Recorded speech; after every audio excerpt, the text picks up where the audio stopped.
दोस्तों, कल हमने बात शुरू की निरंतरता अर्थात कंसिस्टेंसी पर। आज उसी को आगे बढ़ाते हुए आपको बताएंगे वो 3 सिद्धांत जिनके आधार पर आपकी कंसिस्टेंसी की आदत टिकी रहेगी। पहला सिद्धांत है धैर्य यानी patience. Rome was not built in a day. In fact कुछ भी झट से नहीं होता दोस्तों, समय लगता है। इसलिए पेशेंटली, धैर्यपूर्वक अपनी मंजिल की दिशा में काम करते रहेंगे तो परिणाम अच्छे, लॉन्ग लास्टिंग और टैंजिबल यानी ठोस होंगे, जिन्हें आप अच्छे से नाप सकें। उतावलेपन का परिणाम आधा अधूरा और बेकार ही रहता है। अक्सर कई लोगों की नाकामी का कारण होता है उनका उतावलापन, बीच में ही धैर्य खो देना। एक बहुत बढ़िया उदाहरण है डाइटिंग का। लोग एक डाइट से दूसरी डाइट पर भागते रहते हैं पतले होने के लिए, क्योंकि वो 1 या 2 महीने में पतले होना चाहते हैं और अंत में सब डाइट्स को बेकार ऐलान कर देते हैं। पर असल में अगर एक अच्छी डाइट पर ही चलते रहते तो असर हो जाता। दूसरा सिद्धांत है विश्वास, belief, faith. Actually lack of belief leads to lack of patience. Patience जो कि हमारा पहला सिद्धांत था। आप जो कर रहे हैं अगर आपका उस पर विश्वास नहीं होगा या कम होगा तो आप उसे रेगुलरली कर ही नहीं पाएंगे।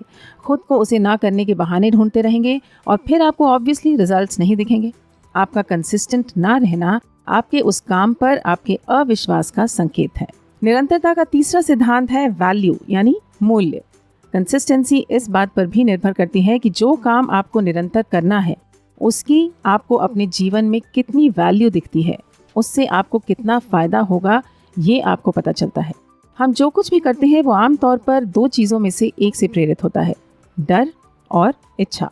कारण चाहे कुछ भी हो, आपको उस काम करने की वैल्यू दिखनी चाहिए। अब देखिए, भालू के डर से भागना आपका जीवन बचाएगा, ये बहुत बड़ी वैल्यू है भागने की। दूसरी ओर अपनी सेहत को अच्छा रखने की इच्छा आपको रोज सुबह दौड़ाएगी। एक तरफ डर है, एक तरफ इच्छा, पर आपके मन में दोनों की वैल्यू परिभाषित है। ये एक स्वाभाविक इंसानी प्रवृत्ति है कि जिस चीज़ में हमें अपने लिए कोई पॉजिटिव रिजल्ट नहीं दिखता तो हम स्वतः ही निराश हो जाते हैं और परिणाम स्वरूप हमारी निरंतरता प्रभावित होती है।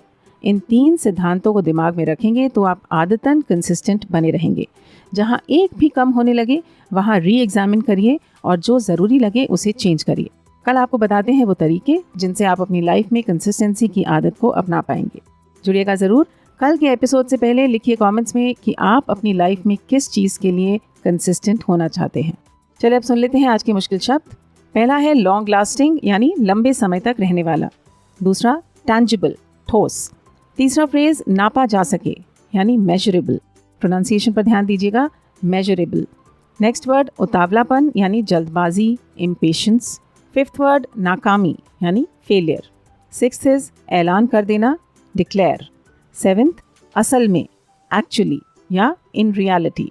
8वां शब्द है असर यानी इम्पैक्ट। 9वां लैक जिसे कमी कहते हैं। 10वां है बहाने, एक्सक्यूजेज। 11th ऑब्वियसली यानी जाहिर तौर से। 12th वर्ड अविश्वास यानी डिसबिलीफ। 13th आम तौर पर, यूजुअली। प्रोनाउंसिएशन पर अगेन ध्यान दीजिएगा, यूजुअली। दोस्तों, ये जो इंग्लिश में ज की साउंड है ना, यूजुअली, इसमें जो आ रही है, इसको यूजुअली नहीं बोलते हैं, इसको यूजुअली बोलते हैं। इंटरेस्टिंगली इसको हम हिंदी में नहीं लिख सकते। आमतौर पर इंग्लिश में जो भी वर्ड्स हैं उन्हें हम हिंदी में किसी न किसी तरह लिख सकते हैं, लेकिन ये जो ज की साउंड है, जो यूजुअली में आ रही है, वो हम हिंदी में नहीं लिख सकते। है ना interesting? Anyway, next word is परिभाषित, जिसका मतलब है इंग्लिश में डिफाइंड। नेक्स्ट फ्रेज स्वाभाविक इंसानी प्रवृत्ति यानी natural human tendency. 16th word आदतन, habitually. And last word is reexamine, दोबारा जांच करना। चलिए बताइए आज कितने नए शब्द सीखे? लिख दीजिए उन्हें कमेंट्स में जिससे आपको याद रहें। अगर आपको इन शब्दों से अपनी प्रिपरेशन में फ़ायदा हो रहा है तो कर दीजिए शेयर अपने दोस्तों में। हम आपसे मिलते हैं कल, तब तक स्वस्थ रहें, मस्त रहें, सुविचार को सुनते रहें and have a great day.